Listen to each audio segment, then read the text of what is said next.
Hello friends, ఇంకేంటి ముచ్చట్లు. ఈరోజు ముచ్చట వచ్చేసి ఏంటంటే ట్యూస్డే మార్నింగ్ హనుమాన్ పూజ మినీ బ్లాగ్ అండి. సో ఫస్ట్ అయితే పూజ సామాగ్రి అంతా నేను నీట్గా క్లీన్ చేసేసుకున్నాను. చూసారు ఎంత నీట్గా అయ్యాయో. తర్వాత వచ్చేసి పూజకు కావాల్సిన సామాన్ అంతా అలా రెడీ చేసుకున్నాను. లైక్ పువ్వులు, పండ్లు అన్ని రెడీ చేసుకున్నాను.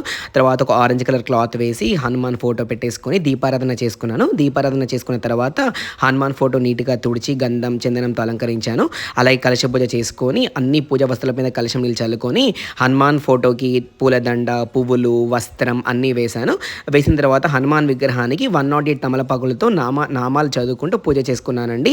సో అలా నామ పూజ, తర్వాత హనుమాన్ పూజ, అన్ని పూజ అయిపోయిన తర్వాత నెక్స్ట్ వచ్చేసి మనం ప్రసాదం అండి. సో నేను ఎవ్రీ టైం 11 వడలు ప్రసాదంగా చూపిస్తాను. సో దానికోసం నైటే నానబెట్టుకున్న మినపప్పుని గ్రైండర్లో వేసేసి చిన్న చిన్నగా ఒక 11 వడలు అయితే చేసుకున్నానండి. చూసారా వడలు ఎంత బాగా వచ్చాయో. సో ఆ 11 వడలు చేసుకున్న తర్వాత హనుమాన్కి ఆ వడలు చూపించి కొబ్బరికాయ, పండ్లు, పూలు, హారతి అన్నీ ఇచ్చేసాను. Please subscribe. ఇదండి ఈరోజు మినీ బ్లాగ్.